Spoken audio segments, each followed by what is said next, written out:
First mindset வந்து நீங்கள் வெளிநாடு போகிறதுக்கு ரெடியாக இருக்கணும். அதுவும் அப்ராடுன்றப்ப வந்து நீங்கள் பக்கத்தில் இருக்கிற ஸ்ரீலங்கா, நேபாள், பூட்டான் அப்படின்ற மாதிரி இல்லாமல் நீங்கள் வந்து பிரேசில், இட்டாலி, சில்லி எந்த மாதிரி கண்ட்ரியில் எந்த காண்டினென்ட்டில் வந்து உங்களை போஸ்டிங் வந்து போடலாம். நியூசிலாந்து போகலாம், நீங்கள் வந்து இப்போ ஆஸ்திரேலியா போகலாம். அதனால் உங்களோட போஸ்டிங் வந்து வேரியஸ் காண்டினென்ட்ஸில் இருக்கும் ஓவர் ஸ்பேன் ஆஃப் டைம். ஒவ்வொரு ஊர் போகும்போது அந்த ஊரோட கல்ச்சர், டூரிஸ்ட்டு அட்ராக்ஷன்ஸ் பார்த்தீங்கன்னா குசின், அந்த ஊரோட சாப்பாடு எல்லாமே வந்து உங்களுக்கு ஹிஸ்ட்ரி ஒவ்வொன்றும் ஒரு ஃபேசினேட்டிங்காக இருக்கும். அந்த மாதிரி ஒரு ஃபேசினேஷன் இருக்கணும். ட்ராவல் பண்ணுறதுக்கு ஒரு ஃபேசினேஷன் இருக்கணும். அது ரொம்ப முக்கியம் ஃபாரின் சர்வீஸ்க்கு. பிரேசில் வந்து ரொம்ப ஒரு எக்ஸாட்டிக்கான ஒரு கண்ட்ரி, வந்து ரொம்ப வைப்ரண்டான பீப்புள். வந்து நாங்கள் ஒர்க் பண்ணுறப்போ வந்து பிரிக் சம்மிட் நடந்துச்சு ஆக்சுவலாக. அப்போ வந்து ஆனரபிள் பிரைம் மினிஸ்டர் மோடி வந்திருந்தாங்க. அந்த விசிட்டில் ஒரு பர்டிகுலர் போர்ஷன் ஹேண்டில் பண்ணுற ரெஸ்பான்சிபிலிட்டி எனக்கு கொடுத்துருந்தாங்க. பொதுமக்கள் நிறைய பேர் வந்து இந்த மாதிரி பாஸ்போர்ட், அந்த கடவுச்சீட்டில் வந்து உள்ள பிரச்சனைகள், அது எப்படி எடுக்கிறது, தொலைஞ்சு போனால் எப்படி மறுபடியும் ரெனிவல் பண்ணுறது, வெளிநாட்டுக்கு போகிறப்போ பாஸ்போர்ட்ஸ் தொலைஞ்சு போச்சுன்னா என்ன பண்ணுறது, இப்படியெல்லாம் கேட்டுருந்தாங்க. இது சம்பந்தமான கேள்விகளுக்கு விடையளிப்பதற்கு சரியான நபர் யார் என்று சொன்னால் நம்முடைய regional passport officer Chennai, mister Govendhan IFS வந்திருக்காங்க. வணக்கம். வணக்கம் சார். இப்போ நம்ம சிவில் சர்வீஸ் எக்ஸாம் மூலமாக, யூபிஎஸ்சி நடத்துகிற இந்த எக்ஸாம் மூலமாக ஐஏஎஸ், ஐபிஎஸ், ஐஎஃப்எஸ் மற்ற சென்ட்ரல் சர்வீசஸ் இதுக்கெல்லாம் வந்து தேர்ந்தெடுக்கப்படுகின்றார்கள். நிறைய பேர்த்துக்கு வந்து நம்ம ஐஎஃப்எஸ், இந்தியன் ஃபாரின் சர்வீஸ் போகணும், எதுக்காக போகணும்னு தெரியாமே ஒரு சிலர் ஃபில்அப் பண்ணுறாங்க. ஒரு சிலர் டாப் 10, 15, 20, 30 ரேங்க்குள்ளே வந்தாங்கன்னா அவங்க வந்து ஃபஸ்ட் சாய்ஸ் எனக்கு ஐஎஃப்எஸ் அப்படின்னு போட்டு மறுபடியும் போயிடுறாங்க. இதில் ஐஎஃப்எஸ் போகிறதுக்குன்ட்டு நம்முடைய ஆட்டிடியூட், அதாவது மனப்பான்மை, அல்லது எப்படி எந்த மாதிரியான ஆஸ்பிரன்ஸ் வந்து இந்த ஐஎஃப்எஸ்ஸை வந்து சூஸ் பண்ணலாம்? ரொம்ப இன்ட்ரெஸ்டிங்கான கொஸ்டின் சார் இது. ஃபாரின் சர்வீஸ் வந்து கம்பேர்ட் டு மற்ற சென்ட்ரல் சர்வீஸில் வந்தாலும் வந்து அதோட ஜாப் நேச்சர் வந்து it's distinct from other central services, other all India services பார்க்கும்போது. ஏன்னா அவங்களோட ஜாப் வந்து இந்தியாவில் இருக்கும், அப்ராட்லேயே இருக்கும். ஸோ நீங்கள் வந்து வெளிநாடு போய் ஒர்க் பண்ணக்கூடிய ஒரு மைண்ட் செட் ஃபஸ்ட்டு உங்களுக்கு வேணும். நான் வந்து இங்கே தான் இருப்பேன், தமிழ்நாட்டில் தான் இருப்பேன், என்னோட தமிழ்நாடு என்னோட மாவட்டம் அப்படின்ற மாதிரி ஒரு மைண்ட் செட், இங்கேருந்து எனக்கு வெளியில் போக மைண்ட் செட் இல்லை அப்படின்ற விஷயத்தில் ஃபாரின் சர்வீஸ் ஆப் பண்ணுறதை அவாய்ட் பண்ணலாம். ஏன்னா வந்து வெளிநாட்டில் ஒர்க் பண்ணுற ஒரு 2/3 ஆஃப் யுவர் கெரியர் வந்து அப்ராடில் இருக்கும், ஒரு 1/3 வந்து இந்தியாவில் இருக்கும். அப்படின்ற மாதிரி நீங்கள் பிரிச்சுக்கலாம் ரஃபா. அதுவும் அப்ராடுன்றப்ப வந்து நீங்கள் பக்கத்தில் இருக்கிற ஸ்ரீலங்கா, நேபாள், பூட்டான் அப்படின்ற மாதிரி இல்லாமல் நீங்கள் வந்து பிரேசில், இட்டாலி, சில்லி எந்த மாதிரி கண்ட்ரியில் எந்த காண்டினென்ட்டில் வந்து உங்களை போஸ்டிங் வந்து போடலாம். நியூசிலாந்து போகலாம், நீங்கள் வந்து இப்போ ஆஸ்திரேலியா போகலாம். அதனால் உங்களோட போஸ்டிங் வந்து வேரியஸ் காண்டினென்ட்ஸில் இருக்கும் over span of time. So first mindset வந்து நீங்கள் வெளிநாடு போகிறதுக்கு ரெடியாக இருக்கணும். நீங்கள் மட்டும் இல்லை, உங்கள் குடும்பமும் சரி, உங்கள் மனைவி, உங்கள் குழந்தைகள் வந்து பார்த்திங்கன்னா they should also be able. அப்போ என்னென்னா ஒரு கண்ட்ரிலேருந்து ஒரு கண்ட்ரி ட்ராவல் பண்ணும்போது அந்த கண்ட்ரிக்கான கல்ச்சர், அந்த என்வாயர்மெண்ட்டை நீங்கள் அடாப்டபிலிட்டி இருக்கணும். ஏன்னா எல்லா கண்ட்ரிலையுமே எல்லா ஃபெசிலிட்டிஸும் எல்லாமே ஒரே மாதிரி இருக்காது, ஒவ்வொரு கண்ட்ரி வேரி ஆகும். ஸோ அந்த மென்டலாக நீங்கள் ப்ரிப்பேர்டாக இருக்கணும், ஒரு அடாப்டபிலிட்டி இருக்கணும். அந்த கண்ட்ரிக்கு போகும்போது நீங்கள் அடாப்ட் ஆகணும். அந்த அடாப்டேஷன் வர்றது ரொம்ப முக்கியம் ஃபாரின் சர்வீஸ்க்கு. ஸோ ஃபாரின் சர்வீஸ் ப்ரிப்பேர் பண்ணி அந்த ஆப்ஷனாக போடுறவங்க இதை மைண்டில் வச்சுக்கணும். ரெண்டாவது, வெளியுறவு கொள்கை, வெளியுறவு இது பார்த்தீங்கன்னா வந்து இது வந்து பர்சனலாக ப்ரொஃபஷனலாக பார்த்தீங்கன்னா இன்டர்நேஷ்னல் ரிலேஷன்ஸில் வந்து உங்களுக்கு இன்ட்ரெஸ்ட் இருக்குது, குளோபல் இஷ்யூஸை பற்றி நீங்கள் அட்ரஸ் பண்ணணும், அதை பற்றி உங்கள் ஜாப் வந்து அதில் அலைண்டாக இருக்கணும் அப்படின்னு பார்க்கும்போது வந்து foreign service is a good service option.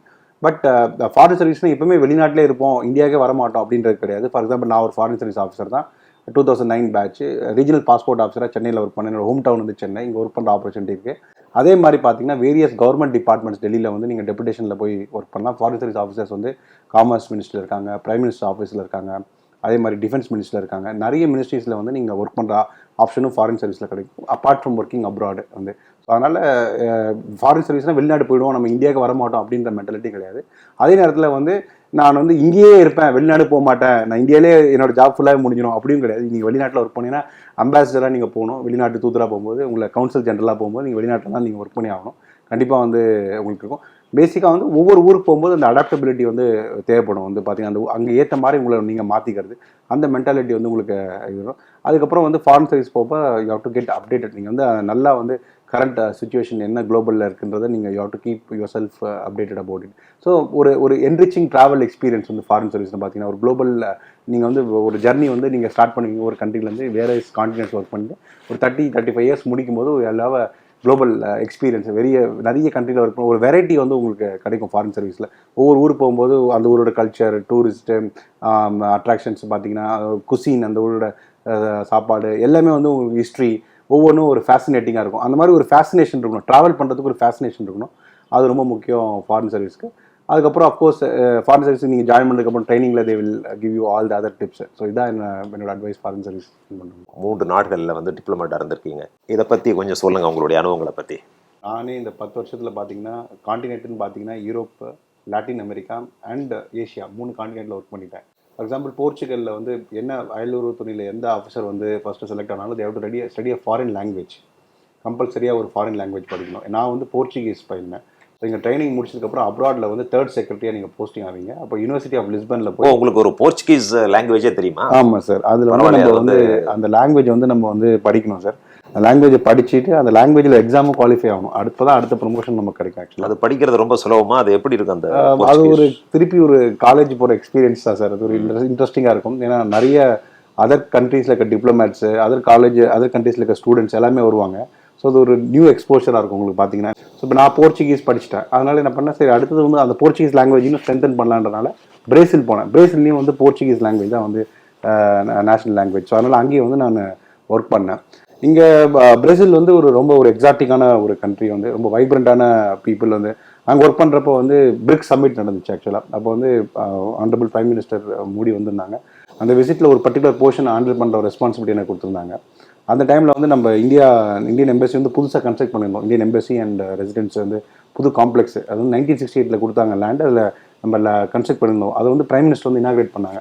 So அந்த பில்டிங்கோட இம்ப்ளிமெண்டேஷன் ஃபுல்லாக நான் பார்த்து அவர்கிட்ட அந்த கீ ஹேண்ட் ஓவர் பண்ணேன். ஸோ அது ஒரு பெரிய எக்ஸ்பீரியன்ஸ் ஆக்சுவலாக பிரேசிலில் ஒர்க் பண்ணும்போது. அதுக்கப்புறம் ஐ கேம் டு பூட்டான் வந்து நம்மளோட இமீடியட் நெய்பர்ஹுட்டில் இருக்கு. ஸோ எந்த ஒரு டெவலப்மெண்ட்ஸ் இந்தியாவில் நடந்தாலும் இல்லை பூட்டானில் நடந்தாலும் 2 கண்ட்ரிக்குமே அதோட பாதிப்பு இருக்கும். ஸோ அதனால் ரொம்ப சென்சிட்டிவான ஒரு போஸ்டிங் வந்து பூட்டானில் இருக்குது. அங்கே வந்து நான் வந்து இந்த இந்தியன் கவர்மெண்ட்டோட ப்ராஜெக்ட்ஸ் எல்லாம் வந்து இம்ப்ளிமெண்ட் பண்ணுற ஆஃபீஸராக ஒர்க் பண்ணேன். நம்ம ஐடல் செக்டரில் வந்து we have invested money in Bhutan. அங்கே வந்து நம்ம ஐடல் செக்டர் ப்ராஜெக்ட்ஸ் பண்ணுறோம். அது இல்லாமல் லாட் ஆஃப் டெவலப்மெண்ட் ப்ராஜெக்ட்ஸில் பிளான் அசிஸ்டன்ஸும் கொடுக்குறோம். ஸோ அந்த என்டையர் எக்கனாமிக் ஆப்ரேஷன் ஹேண்டில் பண்ணுற ஒர்க் எனக்கு கிடைச்சிது. That is a different kind of responsibility. So ஒவ்வொரு கண்ட்ரிக்கு போகும்போது ஒரு நியூ எக்ஸ்பீரியன்ஸ் யூ கெயின். இப்போ வந்து நம்ம பாஸ்போர்ட்டை பற்றி நம்ம கொஞ்சம் சொல்லுங்கள். இப்போ பாஸ்போர்ட்டில் பல வகையான பாஸ்போர்ட் இருக்கிறதா சொல்கிறாங்க. உலகத்தில் முதலாக அந்த பாஸ்போர்ட் அப்படிங்கிற வார்த்தை வந்து 450 BC அப்போவே வந்து இந்த ஹீப்ரூ லிட்ரேச்சரில் இருக்கிறதா சொல்கிறாங்க. அதாவது பெர்சியன் கிங் வந்து அவரோட அஃபீஷியல் வந்து வேறு பக்கத்தில் இருக்கிற ஒரு நாட்டுக்கு போகணுன்னு சொன்ன உடனே இவர் வந்து ஒரு லெட்டர் கொடுத்து அனுப்புகிறார். அதுலேருந்து தான் ஃபஸ்ட்டு வந்து வந்தது அப்படின்னு சொல்கிறாங்க. ரெண்டாவது வந்து நம்முடைய சாணக்கியர் எழுதிய அர்த்த சாஸ்திரத்தில் சூப்பர்டென்ட் சீல்ஸ் அப்படின்னு சொல்லி ஒரு தனியான போஸ்டிங் இருந்திருக்கு. அந்த நாட்டுக்குள்ளேருந்து ஒரு வெளியே போனாலும் சரி, வெளியிருந்து உள்ளே வந்தாலும் அந்த சீல் இல்லாமல் போகக்கூடாது, வரக்கூடாது அப்படிங்கிற ஒரு சிஸ்டம் இருந்ததாக நம்ம அர்த்த சாஸ்திரத்தில் இருக்குது. இப்படி படிப்படியாக கொஞ்சம் கொஞ்சமாக வந்து இந்த ஒரு பாஸ்போர்ட் அப்படிங்கிற ஒரு விஷயம் வந்துச்சு, கடவுச்சீட்டு. இந்த ஆவணம் வந்து ரொம்ப முக்கியமான ஆவணமாக கருதப்படுகிறது. அது நீங்கள் வெளிநாட்டு போகிறதுக்கு மட்டும் இல்லை. இப்போ உதாரணமாக பேங்க்கில் கூட உடனே ஒரு பாஸ்போர்ட் காப்பி கொடுங்க, ஆதார் கொடுங்க அப்படின்னு கேட்குறாங்க. பாஸ்போர்ட் இல்லாதவங்க வந்து என்ன பண்ண முடியும்? கொடுக்க முடியாது. இது போன்ற நடைமுறை சிக்கல்கள் இருக்குது.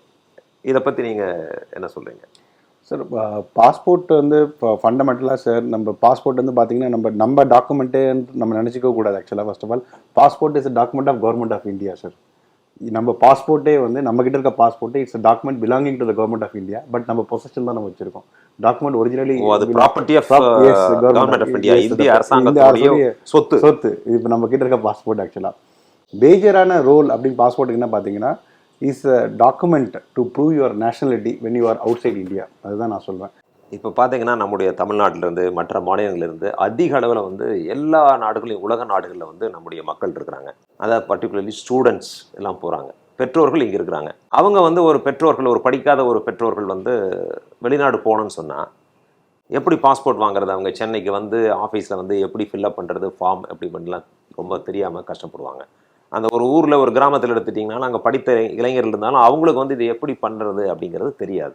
இதுக்காக ப்ரொசீஜர் வச்சுருக்கிறாங்க. சுலபமாக வந்து அணுகுவதற்கு, சுலபமாக அந்த பாஸ்போர்ட்டை வாங்குவதற்கு எந்த விதமான அணுகுமுறை நீங்கள் வச்சுருக்கீங்க சார்?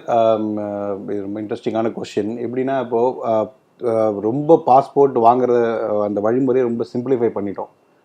2011க்கு அப்புறமே பாஸ்போர்ட் சேவா ப்ராஜெக்ட்னு அதில் வந்து எதுவுமே யாருடைய இன்டர்வென்ஷன் இல்லாமல் வந்து யார் வேணால் வந்து கணினி மூலியமாக வந்து டைரெக்டாகவே பாஸ்போர்ட் அப்ளை பண்ணலாம். அப்படி அப்ளை பண்ண முடியாமல் சிரமமாக இருக்கவங்களுக்கு நாம் என்ன பண்ணியிருக்கோம்னா, we have set up and integrated public grievance center சொல்லிட்டு ரீஜனல் பாஸ்போர்ட் ஆஃபீஸ் சென்னையில் அது இருக்குது. அதில் வந்து நம்ம வந்து டெலிஃபோன் மூலயமா அங்கே தொடர்பு கொள்ளலாம், வாட்ஸ்அப் மூலயமா நம்ம தொடர்பு பண்ணலாம். அது வந்து அவங்களோட கிரீவன்ஸை ரிசீவ் பண்ணி அவங்களுக்கான queries ரிசீவ் பண்ணி இமீடியட்டாகவே நம்ம வந்து ரெஸ்பான்ஸ் கொடுத்துருவோம். இல்லை அவங்க மின்னஞ்சல் மூலயமா வந்தாலும் சரி. சம்டைம்ஸ் என்ன பண்ணுறோம் நாங்கள் இன்னும் லிபரலைஸ் பண்ணுறதுனால வீக்லி வந்து எவ்ரி டியூஸ்டே வந்து பார்த்தீங்கன்னா public and walk in to our office, my office என்ன வந்து டேரெக்டாகவே between 12 and 1 PM without any appointment யார் வேணால் வந்து பாஸ்போர்ட் ரிலேட்டட் மேட்டரை பார்க்கலாம். ஸோ வந்து எந்த ஒரு பிரச்சனையுமே இல்லை. அவங்களுக்கான queries-ஐ வந்து நம்ம பேசிக்காக இந்த 2 டெலிஃபோன் லைன்ஸ் இருக்குது ஆக்சுவலாக எங்கள் ஆஃபீஸில். அது எப்போவுமே வந்து வி கெட் கண்டினியூஸ்லி கால்ஸ். இல்லை பேசிக்கான கொஸ்டின்ஸ் என்ன ஃபில் பண்ணணும், என்ன மாதிரி இருக்குன்றதை கேள்விப்பாங்க. ஏன்னா அதில் ஏதாவது அவங்களுக்கு அந்த ஆன்லைனில் ஃபார்ம் ஃபில் பண்ணும்போது அந்த டவுட்ஸ் வந்தப்போ கூட அந்த டவுட்ஸை நம்ம கிளாரிஃபை பண்ணுறோம் சார். அதனால் இப்போது ரீசெண்ட் பாஸ்ட்டில் பார்த்தீங்கன்னா எல்லாருக்குமே வந்து அந்த சிஸ்டம் வந்து ஓரளவுக்கு பரிச்சயம் ஆகிடுச்சு. இது வந்து பாஸ்போர்ட் இப்படி தான் நம்ம ரெடி பண்ணணும், யாரையுமே அணுக வேண்டிய அவசியம் இல்லை. வீட்டில் இருக்கிறவங்களோ வீட்டில் கணினி யூஸ் பண்ணுற தெரிஞ்சவங்க யாராக இருந்தாலும் அவங்களுக்கு ஹெல்ப் பண்ணலாம். ஒரு சிலர் வந்து விசாலாம் இருக்கும், வெளிநாடு போகிறதுக்கு டிக்கெட் வாங்கிட்டு பார்த்தா பாஸ்போர்ட் வந்து எக்ஸ்பைரி வந்து ஜஸ்ட் 15 நாள் தான் இருக்கும். அந்த மாதிரி சமயத்தில் என்ன பண்ணுறது? அவங்க வந்து அப்ளை பண்ணாலும் 1 மாதத்துக்கு பின்னாடி தான் அப்பாயின்மெண்ட் இருக்குது அப்படின்னு இருக்கிறப்போ இது ஏதாவது எமர்ஜென்சி, அதாவது அவசர காலத்திற்கு வாங்க முடியுமா? பாஸ்போர்ட் ரெனியூவல் பண்ண முடியுமா? சார் சென்னை பாஸ்போர்ட் ஆஃபீஸை பொறுத்த வரைக்கும் சார் பாஸ்போர்ட் அப்பாயின்மெண்ட் சைக்கிள் வந்து பார்த்தீங்கன்னா சார் நெக்ஸ்ட் டேவே கிடைக்கும் சார். அப்பாயின்மெண்ட் இந்த நெக்ஸ்ட் 2-3 டேஸில் கிடச்சிரும். இப்போ யாராவது ஒருத்தர் பார்க்குறாங்க, அவங்க வந்து பாஸ்போர்ட் எக்ஸ்பயர் ஆகிடுது, விசா உடனே போகணுன்றப்ப அவங்க என்ன பண்ணலாம்னா தட்கல் அப்படின்னு ஒரு முறை இருக்குது. அந்த தட்கல் முறையை அணுகலாம். ஏன் தட்கல் போகிற சொல்கிறேன்னா, தட்கலில் வந்து அவங்க அடிஷ்னல் டாக்குமெண்ட்ஸ் கொடுக்குற மாதிரி இருக்கும், 3 டாக்குமெண்ட்ஸ் கொடுக்குற மாதிரி இருக்கும். பட் ஆனால் வந்து வித்தவுட் போஸ்ட் போலீஸ் வெரிஃபிகேஷன் நம்ம சொல்லுவோம். முதல்ல பாஸ்போர்ட் இஷ்யூ பண்ணிடுவோம், அதுக்கப்புறம் போலீஸ் வெரிஃபிகேஷன் நடக்கும் தட்கல் முறையில் போகும்போது. அப்படி பண்ணும்போது என்ன ஆகும்னா, அவங்க இன்றைக்கி சப்மிட் பண்ணாங்கன்னா நாளைக்கு இல்லை நாளானிக்கே அவங்களுக்கு பாஸ்போர்ட் கிடைச்சிடும். ஸோ வித்தின் ஒரு 48 ஹவர்ஸ்க்குள்ளே அவங்களுக்கு பாஸ்போர்ட் கிடைச்சிடும். அந்த தட்கலுக்கான அப்பாயின்மெண்ட்டும் சென்னை ரீஜனை பொறுத்த வரைக்கும் நெக்ஸ்ட் டேவே அவைலபிளாக கிடைக்கும், அவங்களுக்கு அப்பாயின்மெண்ட்டும் கிடைக்கும். ஸோ அவங்க நார்மல் கேட்டகரி அப்ளை பண்ணியும் போலீஸ் வெரிஃபிகேஷன் பண்ணி வாங்கலாம்.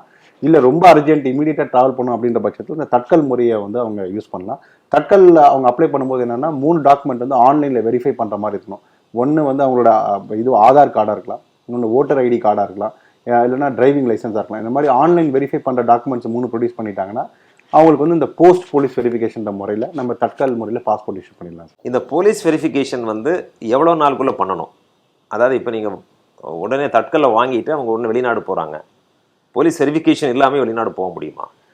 அது வந்து தட்கல் முறையில் என்ன பண்ணுவாங்கன்னா சார், பாஸ்போர்ட் எமர்ஜென்சினால அவங்க பாஸ்போர்ட் ட்ராவல் பண்ணிடுவாங்க. அந்த பாஸ்போர்ட் இஷ்யூ பண்ணதுக்கப்புறம் போலீஸ் வெரிஃபிகேஷன் நடக்கும். பேரலாக வந்து அது ப்ராசஸ் நடக்கும். ப்ராசஸ் வந்து அவங்க என்ன பண்ணுவாங்க, பேசிக்காக அவங்களுக்கு தெரிஞ்சிடும் எந்த போலீஸ் ஸ்டேஷன் எந்த லிமிட்டில் நடக்குதுன்றது அந்த டீட்டெயில்ஸ் அவங்களுக்கு போயிடும். அவங்களோட போலீஸ் வெரிஃபிகேஷன் வந்து எங்கே பெண்டிங் இருக்குன்றது அந்த மெசேஜ் பாஸ்போர்ட் அவங்க வாங்கிடுவாங்க, ட்ராவல் பண்ணலாம். பட் அவங்க அந்த மாதிரி சுச்சுவேஷன் என்ன பண்ணலாம், அந்த கன்சர்ன் போலீஸ் ஸ்டேஷனுக்கு அவங்க இன்ஃபார்ம் பண்ணிடலாம். உடனே கூட இப்போ அவங்க பாஸ்போர்ட் அப்ளை பண்ண அன்றைக்கே கூட வந்து போலீஸ் வெரிஃபிகேஷன் பண்ணிடலாம். கிரிமினல் கேஸ் வந்து பெண்டிங்காக இருந்தால் கூட it is not a bar on giving passport சொல்லியிருக்காங்க. அன்லெஸ் அதர்வைஸ் ஃப்ளைட் ரிஸ்க் இருந்தால் மட்டும். அப்படி இருக்கிறப்போ வந்து நீங்கள் ஒரு சிலர் கிரிமினல் கேஸில் இன்வால்வ் ஆகிருக்காங்க, அவங்களுக்கு வந்து நீங்கள் பாஸ்போர்ட் ரெனியூவல் பண்ணுவீங்களா, பண்ண மாட்டீங்களா? சார் அந்த கேஸோட ஸ்டேஜ் என்னன்றதை பொறுத்து நம்ம பார்ப்போம் சார். ஏன்னா இப்போ போலீஸ் வெரிஃபிகேஷன் ரிப்போர்ட் என்ன பண்ணுவாங்கன்னா, அவங்க டீட்டெயில்ஸ் கொடுப்பாங்க, இந்தந்த இடத்துல அவர் மேலே வழக்குகள் இருக்குன்ட்டு. அந்த டீட்டெயில்ஸ் வந்ததுக்கப்புறம் அந்த அப்ளிகண்ட்டுக்கு ஒரு ஷோகாஸ் நோட்டீஸ் இஷ்யூ பண்ணுவோம். நீங்கள் உங்களோட எக்ஸ்ப்ளனேஷன் கொடுங்க, இந்த மாதிரி அட்வர்ஸ் போலீஸ் ரிப்போர்ட் வந்திருக்குன்னு. அப்போ வந்து வழக்கு வந்து எந்த ஸ்டேஜில் இருக்குது அப்படின்னு பார்ப்பாங்க. மியர் எஃப்ஐஆர் மட்டும் தான் ஃபைல் பண்ணியிருக்காங்க அப்படின்ற மாதிரி நம்ம கரண்ட் ஸ்டேட்டஸ் வாங்குவோம். மேபி அவங்க இப்போ அப்ளை பண்ணியிருப்பாங்க, இந்த ப்ராசஸ் முடிகிறதுக்குள்ளே ஒரு 1 month 2 monthsக்குள்ளே அந்த கேஸ் ஏதாவது சார்ஜ் ஷீட் ஃபைல் பண்ணி கோர்ட்டுக்கு போய் court has taken cognizance of the matter அப்படின்ற பட்சத்தில் வரும்போது அந்த கன்சர்ன் கோர்ட்லேருந்து ஒரு நோ அப்ஜெக்ஷன் சர்டிஃபிகேட் வந்து நம்ம கேட்போம் சார். வந்து அவர் பர்மிஷன் வந்து பாஸ்போர்ட் ரெனியூவல் பண்ணுறாரு. ஏன்னா பாஸ்போர்ட் ரெனியூவல் பண்ணோன்னே ஈ வில் ட்ராவல் அப்ராட், அதுக்காக தான் பாஸ்போர்ட் வந்து கேட்குறாங்க. ஸோ அவர் வெளிநாடு போயிட்டார் அப்படின்ற பட்சத்தில் we have no way to trace it out. அப்போ என்ன பண்ணுவோம், அந்த கன்சர்ன் கோர்ட்டில் பர்மிஷன் வாங்கிட்டு வாங்கன்னு கேட்போம். பட் அதே வந்து கோர்ட் இன்வெஸ்டிகேஷன் ஸ்டேஜில் இருக்குது, எஃப்ஐஆர் ஸ்டேஜில் இருக்கிறப்ப வந்து person can be granted passport, short validity passport, at least 1 year passport நம்ம கொடுப்போம். ஆனால் இப்படி இருக்கிறப்ப நீரவ் மோடி, விஜய் மல்லையா இவங்க எல்லாமே போயிட்டாங்களே வெளிநாடுக்கு. அது வந்து ரெனியூவல் பண்ணுறதுக்கு முன்னாடியே அவங்க போயிட்டாங்க. ரெனியூவல் பண்ணுற மாதிரி இருந்துச்சுன்னா நமக்கு போலீஸ் கேஸ் இருக்குங்கிறது வந்திருக்கும். இல்லை அதான் அப்படி இருக்கிறப்ப என்ன பண்ணுவாங்க, மல்டிபிள் ஏஜென்சிஸ் ஆர் இன்வால்வ்டு. அவங்க வந்து என்ன பண்ணுவாங்க, லுக் அவுட் நோட்டீஸ் கொடுப்பாங்க, இமிகிரேஷனுக்கு இன்ஃபார்ம் பண்ணுவாங்க, இன்டர்போலுக்கு இன்ஃபார்ம் பண்ணுவாங்க. இந்த மாதிரி வந்து இந்த concern person is involve in crime, இவர் ட்ராவல் பண்ணாருன்னா it should not be allowed to board the ஃப்ளைட்ன்ற மாதிரி அந்த மாதிரி சுச்சுவேஷனில் அது. பட் இவங்க 2 பேர் கேஸில் நடந்தது I don't have that information sir. வெளிநாட்டில் போய் இப்போ பாஸ்போர்ட் தொலைஞ்சுன்னு என்ன பண்ணலாம் சார்? அந்தந்த நாட்டுக்கான வந்து ஒரு நாட்டுக்கு ஒரு ப்ரொசீஜர்ஸ் இருக்கும். அவங்க தொலைச்சிட்டாங்க அப்படின்றப்ப ஜென்ரலாக என்ன ப்ரொசீஜர்னா போலீஸ் ரிப்போர்ட் ஃபைல் பண்ணணும். அது வந்து இப்போ இங்கே லாஸ்ட் டாக்குமெண்ட் ரிப்போர்ட் மாதிரி ஒவ்வொரு கண்ட்ரியில் ஒரு ப்ரொசீஜர். இல்லை, நம்முடைய இந்தியன் ஒருத்தர் வெளிநாடு போகிறாரு, அவரே தான் அவரு கூட வந்து என்ன பண்ணணும்னா அங்கே வந்து என்ன பண்ணலாம்னா எந்த இடத்துல பாஸ்போர்ட் தொலைச்சிருக்காரோ அந்த சிட்டியோ அங்கே இருக்கிற வந்து லோக்கல் போலீஸில் வந்து ஹஸ் டு இன்டிமேட். இப்போ ஆன்லைன்லேயும் நிறைய கண்ட்ரியில் வந்து பண்ணிடுறாங்க. ஆன்லைன்லேயே வந்து போய் ரெஜிஸ்டர் பண்ணி நம்ம தமிழ்நாடு கவர்மெண்ட்டில் பண்ண மாதிரி பண்ணிவிட்டு அதுக்கான அக்னாலஜ்மெண்ட் எடுத்துகிட்டு அங்கே இருக்க nearest Indian consulate or Indian எம்பசியை வந்து அவர் அப்ரோச் பண்ணலாம். இந்த மாதிரி என்னோட பாஸ்போர்ட் தொலைஞ்சிருச்சுன்னு. அவர் இமீடியட்டாக இந்தியாவுக்கு வர வேண்டிய ஒரு சூழல் இருந்ததுன்னா எமர்ஜென்சி சர்டிஃபிகேட்னு ஒன்று இஷ்யூ பண்ணுவோம் நம்ம. அந்த emergency certificate one way travel document. அவர் அங்கேருந்து வெளிநாட்டிலேருந்து இந்தியாவுக்கு ஒரு வாட்டி ஃப்ளை பண்ணிடலாம். இங்கே வந்ததுக்கப்புறம் can apply for a fresh passport. இப்போ பாஸ்போர்ட்டில் பல வகையான நிறங்கள் இருக்குது. இப்போ நான் ஒயிட் பாஸ்போர்ட் வாங்கியிருக்கேன், நான் வந்து சர்வீஸில் இருந்தப்போ. இப்போ வந்து ப்ளூ பாஸ்போர்ட் இருக்குது. இது மாதிரி எத்தனை வகையான பாஸ்போர்ட்ஸ் இருக்குது? பாஸ்போர்ட் நிறங்களாக பிரித்தோம்னா வந்து பார்த்தீங்கன்னா ஜஸ்ட் கேட்டகரைஸ் பண்ணோம்னா 3 கேட்டகரி ஆஃப் பாஸ்போர்ட் இருக்குது சார். ஒன்று normal passport which is every Indian சிட்டிசனுக்கு வந்து கொடுக்குற ஒரு நார்மல் பாஸ்போர்ட் வந்து ப்ளூ கலரில் இருக்கும். அது இல்லாமல் அஃபிஷியல்ஸ் வந்து வெளிநாட்டுக்கு வந்து நம்ம கவர்மெண்ட் அஃபிஷியல்ஸ் வந்து அவங்களோட வேலை ரீதியான ஒர்க்காக வந்து அப்ராட் போகும்போது வந்து அவங்களுக்கு ஒயிட் பாஸ்போர்ட்னு சொல்லுவோம், அஃபிஷியல் பாஸ்போர்ட்னு ஒன்று இஷ்யூ பண்ணுவோம். அதில் 3வது கேட்டகரி வந்து டிப்ளமேட்டிக் பாஸ்போர்ட்னு சொல்லுவோம். அது வந்து பார்த்தீங்கன்னா வந்து அது ஹையஸ்ட் கேட்டகரின்ற சொல்கிற பாஸ்போர்ட்டில் வந்து constitutional functionaries like president, prime minister, vice president, judges of supreme court, high court, union cabinet ministers, அதுக்கப்புறம் officers holding position of joint secretary to government of India and above, அவங்களுக்கு வந்து இந்த ரெட் பாஸ்போர்ட் கொடுப்போம். அது diplomatic பாஸ்போர்ட்னு அப்படி சொல்லுவோம். So இது 3 வந்து கேட்டகரி ஆஃப் பாஸ்போர்ட்ஸு. இப்போ வந்து நம்ம இந்தியன் பாஸ்போர்ட் வச்சுருந்தா விசாவே வாங்காமல் நிறையா கண்ட்ரிஸ்க்கு போகலான்னு சொல்கிறாங்க. ஆமாங்க. இப்போ தற்போது நிலவரப்படி நிறைய நாடுகளுக்கு வந்து இந்தியன் பாஸ்போர்ட் போனால் அரைவல் விசா வாங்கிக்கலாம்னு சொல்கிறாங்க. அது வந்து ஒவ்வொரு கண்ட்ரியோட நம்ம வந்து உடன்பாடு ஏற்பட அந்த லிஸ்ட்டை வந்து அப்டேட் ஆகிட்டே இருக்கும் சார். இந்த மினிஸ்ட்ரி ஆஃப் எக்ஸ்டர்னல் அஃபேர்ஸ் வெப்சைட்டில் அந்த லிஸ்ட்டை வந்து அப்டேட் பண்ணிகிட்டே இருப்பாங்க. ஒரு கேட்டகரி வந்து பார்த்திங்கன்னா விசான்னு சொல்லுவாங்க. நம்ம வந்து தூதரகத்துக்கு நேராக போகாமல் ஆன்லைன்லேயே வந்து விசா அப்ளை பண்ணிவிட்டு அந்த விசா எடுத்துகிட்டு நம்ம போயிடலாம். போகும்போது அந்த கண்ட்ரி போகும்போது அந்த விசாவோட அக்னாலஜ்மெண்ட்டை வச்சு அவங்களை அலோவ் பண்ணிடுவாங்க. 2வது கேட்டகரி வந்து பார்த்திங்கன்னா விசா ஆன் அரைவல். அப்படின்றப்ப விசா இங்கே தேவையில்லை, போர்ட் பண்ணிடலாம் ஃப்ளைட்டை, பட் லேண்டிங் ஆகி அந்த கண்ட்ரி போகும்போது அந்த கண்ட்ரியில் உங்களுக்கு வந்து ஷார்ட் டேர்ம் விசா கொடுப்பாங்க. 3வது விசா வாங்கிட்டு போகணும். நம்ம இப்போ ஃபிசிக்கலாக அந்த விசா ஸ்டாம்ப் பண்ணி நம்ம அப்ராட் ட்ராவல் பண்ணுறதுக்கு முன்னாடி நம்ம பாஸ்போர்ட்டை ஸ்டாம்ப் பண்ணிட்டு போகணும். அது ஒரு கேட்டகரி. லாஸ்ட் கேட்டகரி வந்து விசாவே தேவையில்லை, இந்தியன் பாஸ்போர்ட் தான் விசா இல்லாமே போகலாம் அப்படின்னு ஒரு கேட்டகரி. ஸோ இந்த 4 கேட்டகரி ஆஃப் விசா இருக்குது ஆக்சுவலாக. ஸோ எதில் அந்த பர்டிகுலர் கண்ட்ரி வருதுங்கிறத கன்ஃபார்ம் பண்ணிவிட்டு ஒருவேளை பாசிபிலிட்டி தான் அங்கே இருக்க அந்த கண்ட்ரியோட கவுன்சிலேட்டோ இல்லை எம்பசியோ செக் பண்ணிவிட்டு இப்போ கரண்ட் சுச்சுவேஷன் என்னன்னு கேட்டுட்டு அதுக்கேற்ற மாதிரி அவங்க ட்ராவல் பிளான் பண்ணிக்கலாம். நீங்கள் பிரேசிலில் வந்து டிப்ளமேட்டாக இருந்தப்போ நம்முடைய இந்திய பிரதமர் அவர்கள் 2 முறை பயணம் செய்திருக்கிறான்னு நினைக்கிறேன். அவர் வந்து செக்யூரிட்டியெல்லாம் அவருக்கு வந்து அதிகமாக இருக்கும். ஏன்னா இங்கேயே நம்ம வந்து Z+ கொடுத்துருக்கோம். அங்கே வந்து எப்படி இதெல்லாம் ஹேண்டில் பண்ணாங்க? உங்களுடைய ரோல் எப்படி இருந்துச்சு? பிரைம் மினிஸ்டர் விசிட் வந்து நம்ம விவிஐபி விசிட்ன்ற கிளாசிஃபிகேஷனில் பண்ணுவோம். அது ரொம்ப முக்கியமான ஒரு விசிட் வந்து பார்த்திங்கன்னா பிரைம் மினிஸ்டர் விசிட்டு. நிறைய காம்போனன்ட்ஸ் இருக்கும் அந்த பிரைம் மினிஸ்டர் விசிட்டில். அதில் முக்கியமான காம்போனன்ட் செக்யூரிட்டி காம்போனன்ட் சொன்ன மாதிரி அது பிரைம் மினிஸ்டரோட எஸ்பிஜி அப்படிங்கிற அந்த பிரைம் மினிஸ்டரோட ஸ்பெஷல் ப்ரொடெக்ஷன் குரூப் அந்த செக்யூரிட்டி டீம் அட்வான்ஸாக வந்துடுவாங்க. அவங்க வந்து பிரைம் மினிஸ்டரோட அந்த என்கேஜ்மெண்ட்ஸு ப்ரோக்ராம் மூவ்மெண்ட் எல்லாமே நம்ம வந்து இது பண்ணுவோம். அங்கே இருக்க லோக்கல் அத்தாரிட்டிஸோட கோஆர்டினேஷன் வந்து நம்ம பண்ணுவோம். இது வந்து விசிட்ஸுக்கு எப்படி நம்ம ஆர்கனைஸ் பண்ணணும், என்னென்ன அரேஞ்ச்மெண்ட்ஸ் பண்ணணுன்றது. ஸோ அதில் வந்து எம்பசியோட ரோல் வந்து இம்பார்ட்டண்ட்டாக இருக்கும். அந்த ஃபெசிலிட்டேஷன் வந்து எம்பசி பண்ணும். இங்கேருந்து வர அந்த அட்வான்ஸ் டீமும் அங்கே இருக்கிற அத்தாரிட்டிஸோட நம்ம ரோல் வந்து கோஆர்டினேஷன் அந்த ஃபெசிலிட்டேஷன் வந்து பண்ணுவோம். அதுக்கப்புறம் அவரோட லாஜிஸ்டிக்ஸ், அந்த விசிட்ஸ்க்கான தேவையான logistics, accommodation, transportation, meeting venue fix பண்ணுறது, அந்த எல்லாத்துலேயுமே வந்து எம்பசியோட அஃபிஷியல்ஸ் வந்து they will play a bigger role. அந்த என்டையர் விசிட் வந்து ஒரு எம்பசியோட பேபி அப்படின்னு சொல்லலாம் நம்ம. ஏன்னா எம்பசி தான் அங்கே இந்தியாவோட ஆர்கனைசேஷன், இந்தியன் கவர்மெண்ட் ரெப்ரசென்ட் பண்ணக்கூடிய ஒரே ஒரு ஆர்கனைசேஷன் வந்து இந்தியன் எம்பசி தான் ரெப்ரசன்டேட்டிவ். அதனால் அந்த விசிட்டு சம்மந்தப்பட்ட எல்லா விஷயங்களுமே எம்பசி வந்து ஃபுல்லாகவே இன்வால்வ் ஆகிருக்கும். அவர் ரிசீவ் பண்ணி சி ஆஃப் அது அரைவல் டு டிபார்ச்சர் வந்து என்டையர் அரேஞ்ச்மெண்ட்ஸ் வந்து will be taken care by the embassy, but in coordination with the prime minister office and the SPG team. பல்வேறு உளவு அமைப்புகள் அந்த மாதிரி இவங்க எல்லாருமே அதில் நிறைய பேர் அதில் இன்வால்வ் ஆகிருப்பாங்க. அட்வான்ஸ் செக்யூரிட்டி லைசன் அப்படின்னு இதெல்லாம் பண்ணணும். அதுக்கப்புறம் அவங்க அக்கம்பனிங் டீம் வருவாங்க, அவங்க லோக்கல் போலீஸ் அத்தாரிட்டிஸ் இருப்பாங்க, அவங்களுடைய கோஆர்டினேஷன் நம்ம பண்ணுவோம். ஏன்னா அவங்களுக்கு ஒரு நல்ல கோஆர்டினேஷன் இருந்தால் தான் அந்த விசிட் வந்து ஸ்மூத்தாக ஹேண்டில் பண்ண முடியும்.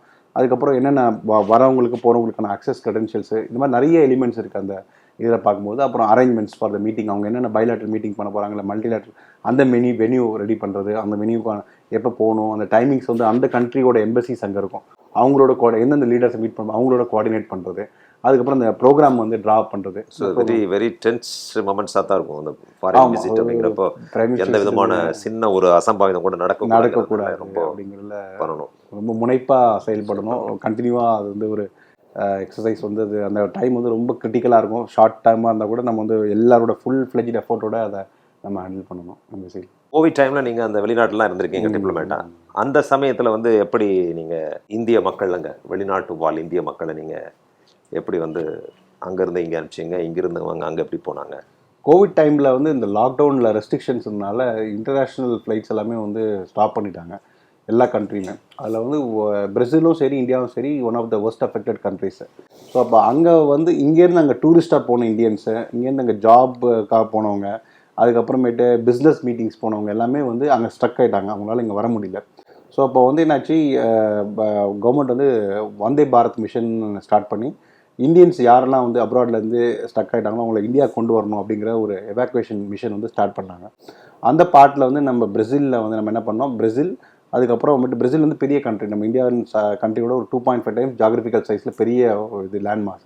வேரியஸ் ஸ்டேட்ஸில் வந்து இந்தியன் நேஷனல்ஸ் இருந்தாங்க. அவங்களோட எல்லோரும் நம்ம வந்து கண்ட்ரோல் ரூம் மாதிரி எஸ்டாப்ளிஷ் பண்ண எம்பசியில் நம்ம அவங்களோட டச்சில் இருந்து அவங்க எல்லாரையும் ஒரு பாயிண்ட் சாப்போலோ அப்படின்ற ஒரு ஹப்புக்கு கொண்டு வந்து அங்கேருந்து ஒரு எவாக்குவேஷன் ஃப்ளைட் வந்து நம்ம ஆர்கனைஸ் பண்ணோம், ஸ்பெசிஃபிக்காக பிரேசில்லேருந்து இந்தியாவுக்கு வரதுக்காகனா. இது அதில் மேஜராக பார்த்திங்கன்னா ஸ்டூடெண்ட்ஸு, பிஸ்னஸ் ட்ராவல் பண்ணவங்க, அதுக்கப்புறமேட்டு இது போனவங்க அங்கேருந்து எஜுகேஷனுக்காக போனவங்க, அதுக்கப்புறம் எம்ப்ளாய்மெண்ட்டுக்காக போனவங்க, இந்த மாதிரி நிறைய கேட்டகரி சீ ஃபேரர்ஸு இவங்களும் வந்து அந்த இதில் இருந்தாங்க. ஸோ இவங்களுக்கு எல்லாருக்கும் நம்ம என்ன பண்ணணும்னா வந்து எவாக்குவேஷன் ஃப்ளைட்ஸ் ஆர்கனைஸ் பண்ணி இவங்களை எப்படி சேஃபாக வந்து இந்தியாவுக்கு அனுப்பணும். அது என்னென்ன ப்ராப்ளம்னா அவங்களுக்கு அங்கே போனனால இது லாஸ்ட் இயர் மணி, ஏன்னா அந்த டைமில் வந்து சர்வைவல், அதுக்கப்புறம் அகாமடேஷன், அப்புறம் வீசா எக்ஸ்பயர் ஆகி போச்சு அவங்களுக்கு போனதுக்கு. ஸோ அந்த லோக்கல் கவர்மெண்ட்டோட கோஆர்டினேட் பண்ணி அவங்களுக்கு வீசா ரெனியூ பண்ணி, சில பேர் பக்கத்து நெய்பரிங் கண்ட்ரி அர்ஜென்டினா, பரகுவேல போய் மாட்டிக்கிட்டாங்க. அவங்கள வந்து நம்ம லோக்கல் அத்தாரிட்டிகிட்ட சொல்லி அவங்களுக்கு பர்மிஷன் கொடுத்து பிரேசில் என்டர் வர வச்சு, பிரேசிலேருந்து திருப்பி பிரேசில் உள்ள அனுப்புறதுக்கு சாப்போலோ ஏர்போர்ட் வர வச்சு, அப்புறம் அங்கேருந்து நம்ம அவங்கள ஃப்ளைட்டில் வந்து அனுப்பிச்சி வச்சோம். ஸோ அது ஒரு சேலஞ்சிங்கான times for every one. But luckily எல்லாரும் சேஃபாக வந்து லேண்ட் ஆகிட்டாங்க இந்தியாவில். இப்போ வெளிநாட்டுக்கு போகிற நம்முடைய இந்தியர்கள் வந்து அந்த நாட்டில் ஒரு சில சமயங்களில் ஒரு அவசர கால பிரச்சனைகள் வரலாம், எமர்ஜென்சி சுச்சுவேஷன் வரும். இப்போ உதாரணமாக உக்ரைனில் வந்து திடீர்னு வந்து ஒரு வார் லிமிட்டட் ஆப்ரேஷன் மாதிரி வந்துச்சு. அந்த சமயத்தில் வந்து இப்போ நம்ம வந்து நீங்கள்லாம் உடனடியாக உங்களுடைய தாய் நாட்டுக்கு திரும்புங்கள், நம்முடைய நாட்டுக்கு வந்துருங்கள் அப்படின்னு சொல்லி ஒரு அட்வைசரிலாம் கொடுக்குறது வழக்கம். ட்ராவல் அட்வைசரின்னு சொல்லி ஒவ்வொரு கண்ட்ரியும் அந்த நாட்டு மக்களுக்கு அனுப்புவாங்க. அதில் வந்து நிறைய டிஃபிகல்ட்டிஸ் இருக்குது. இப்போ நம்ம வந்து இப்போ உதாரணமாக உக்ரைனுக்கு நம்ம வந்து ஒரு ட்ராவல் அட்வைசரி கொடுத்ததாக நான் நியூஸ் பேப்பரில் படித்தேன். இருந்தாலும் நிறைய ஸ்டூடெண்ட்ஸ் அங்கேயே வராமல் இருந்திருக்காங்க. இது வந்து அவங்களுக்கு தெரியாமல் போயிடுச்சா அல்லது ட்ராவல் அட்வைசரி தெரிஞ்சும் வராமல் இருந்தாங்களா? இது சம்மந்தமாக நீங்கள் என்ன சொல்கிறீங்க? சார், இப்போது எந்த கண்ட்ரிக்கு நம்ம போகிறோமோ வந்து என்னென்னா ஒரு ஸ்டாண்டர்டாக ஒரு ப்ரொசீஜர் என்னென்னா, நம்ம ஒரு ஃபாரின் கண்ட்ரி போகும்போது அங்கே இருக்க இந்தியன் மிஷன், இந்தியன் கவுன்சிலேட், ஒரு இந்தியன் எம்பசியில் வந்து ஒரு ரெஜிஸ்ட்ரேஷன் இருக்கும். அது ஆன்லைன் வெப்சைட்லேயே போயிட்டு கூட நம்ம பண்ணிக்கலாம். நம்மளோட டீட்டெயில்ஸை வந்து நம்ம it's always safe to share with the Indian authorities. அப்போ அந்த டீட்டெயில்ஸ் நம்மக்கிட்ட இருக்கிறப்ப பேசிக்காக என்னென்னா name, passport number, visa details, எந்த பர்பஸ்க்காக நம்ம இருக்கிறோம், 4-5 காலம் இருக்கும். அதை ஃபில் பண்ணிட்டோம்னா, ஃபார் எக்ஸாம்பிள் பிரேசில் நான் ஒர்க் பண்ணும்போது இந்த மாதிரி ஒரு சிஸ்டம் இருந்தது. எந்த இந்தியன் நேஷனல் வந்தாலும் எங்கள் வெப்சைட்டில் போயிட்டு தே கேன் ரெஜிஸ்டர். அப்படி பண்ணும்போது என்ன ஆகுனா, வாட்ஸ்அப்லேயே நம்ம ஃபார்ம்ட் குரூப். ஆக்சுவலி எல்லா இந்தியன் நேஷனல்ஸ் இந்த கோவிட் டைமில் வந்து பார்த்தீங்கன்னா வாட்ஸ்அப் குரூப் பண்ணி we shared all the information. But இந்த இன்ஃபர்மேஷன் எப்படி ஷேர் பண்ண முடியும்னா, அவங்க இந்தியன்ஸ் அங்கே இருக்கிறாங்கன்ற இன்ஃபர்மேஷன் எங்களுக்கு தெரிஞ்சால் மட்டும்தான். ஒரு கண்ட்ரின்றது பெரிய நிலப்பரப்பு. ஆக்சுவலாக நிறைய ஸ்டேட்ஸ் இருக்கும், நிறைய ப்ராவின்ஸ் இருக்கும், எங்கே இருப்பாங்கன்னு நம்மளுக்கு தெரியாது, யார் இருக்காங்கன்னு தெரியாது. பட் அந்த இன்ஃபர்மேஷன் வந்து அவங்க போகும்போதே இந்தியன் எம்பசிக்கு ரெஜிஸ்டர் பண்ணிட்டாங்கன்னா, இந்த மாதிரி ஒரு சுச்சுவேஷன், இப்போ நீங்கள் சொன்ன மாதிரி உக்ரைன் சுச்சுவேஷன் இருந்தால் எங்களுக்கு எளிதாக அவங்கள ரீச் பண்ண முடியும். எங்கள் கண்ட்ரோல் ரூம் நாங்கள் எஸ்டாப்ளிஷ் பண்ணுவோம். வெளிநாடு போகும்போது ஒரு மேட்டர் ஆஃப் 5 to 10 minutes வந்து இந்த ரெஜிஸ்ட்ரேஷன் ப்ராசஸ் பண்ணிட்டாங்கன்னா, the embassy and the consulate will have the details. இமீடியட்டாக எந்த சுச்சுவேஷன்லையுமே அவங்கள நம்ம வந்து இமீடியட்டாக ரீச் பண்ண முடியும். இப்போ சென்னை ஆர்பிஓ வந்து இந்தியன் போலீஸ் சர்வீஸ்லேருந்து இருந்திருக்காங்க, இந்தியன் ஃபாரஸ்ட் சர்வீஸ்லேருந்து ஒரு சிலர் இருந்திருக்காங்க. இப்போ வந்து கோவேந்தன் அவர்கள் வந்து இந்தியன் ஃபாரின் சர்வீஸ்லேருந்து இப்போ ஆர்பிஓஆர் இங்கே வந்திருக்காங்க, சிறப்பாக பணிபுரிந்து வந்திருக்கீங்க. இந்த சமயத்தில் நீங்கள் பொதுமக்களுக்கு வந்து ஒரு நல்ல அறிவுரைகளை கொடுத்ததன் மூலமாக இன்னும் எளிதாக சுலபமாக இந்த கடவுச்சீட்டை பெற முடியும் என்ற நம்பிக்கை உள்ளது. நீங்கள் இதை பகிர்ந்து கொண்டதற்கு என்னுடைய நன்றிகள்.